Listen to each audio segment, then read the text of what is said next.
তবে কি ঢাকা আর বাংলাদেশের রাজধানী থাকছে না, সে প্রশ্ন জেগেছে এখন অনেকের মনে। কারণ ঢাকা থেকে রাজধানী সরানোর সুপারিশ করেছে অর্থনৈতিক কৌশল পুনর্নির্ধারণ টাস্ক ফোর্স। 400 বছরের পুরনো নগর ঢাকা বাংলার রাজধানী হিসেবে ব্যবহৃত হয়ে আসছে, কিন্তু বেশ আগে প্রায় 2 কোটি মানুষের চাপে ভরাক্রান্ত এই মেট্রোপলিটন তার বাসযোগ্যতা হারিয়েছে মন্তব্য তাদের।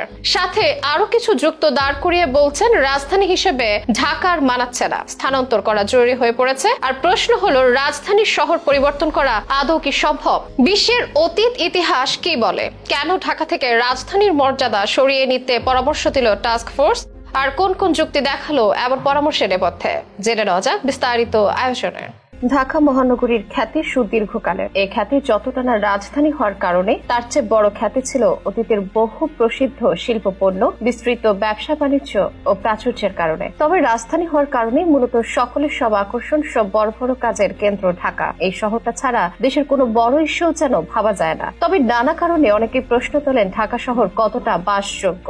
আর এবারে একই প্রশ্ন তুলল অর্থনৈতিক কৌশল পুনর্নির্ধারণ টাস্ক ফোর্স। ঢাকা থেকে রাজধানী সরানোর সুপারিশ করছে তারা।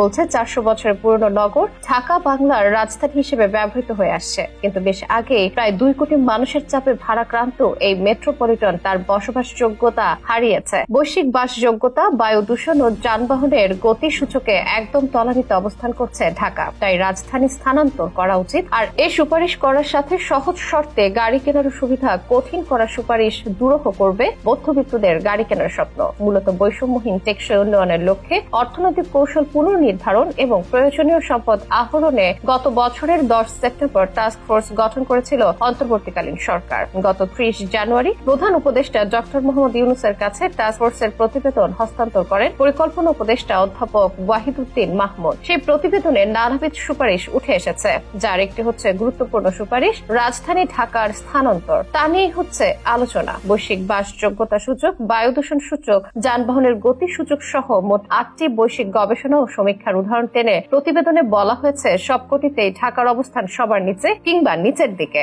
এই পরিস্থিতির ফলে দীর্ঘমেয়াদে ঢাকা থেকে রাজধানী স্থানান্তরের পরামর্শ দিচ্ছে টাস্ক ফোর্স কমিটি।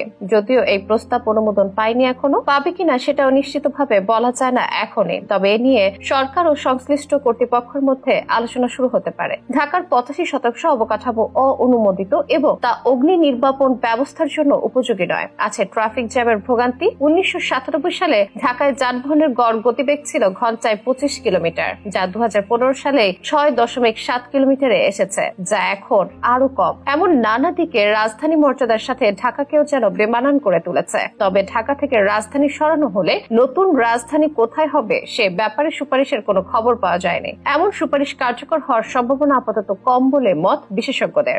তবে বিশ্ব ইতিহাস বলে রাজধানী স্থানান্তরের নজির একদম কম নয়। যেমন 1931 সালে ভারতের রাজধানী কলকাতা থেকে সরিয়ে নয়াদিল্লিতে নেওয়া হয়। কলকাতা ভারতের পূর্ব উপকূলীয় অংশে অবস্থিত আর নয়াদিল্লি উত্তর অংশে। ব্রিটিশ সরকার ভেবেছিল দিল্লি থেকে ভারত শাসন করা বেশি সহজ হবে, তাই এমন সিদ্ধান্ত নেওয়া হয়। তাছাড়া পাকিস্তান, নেপাল, মিশর, Brazil, Russia, Tanzania, Ivory Coast, Afghanistan ইত্যাদি অনেক দেশে রাজধানী স্থানান্তর করেছে।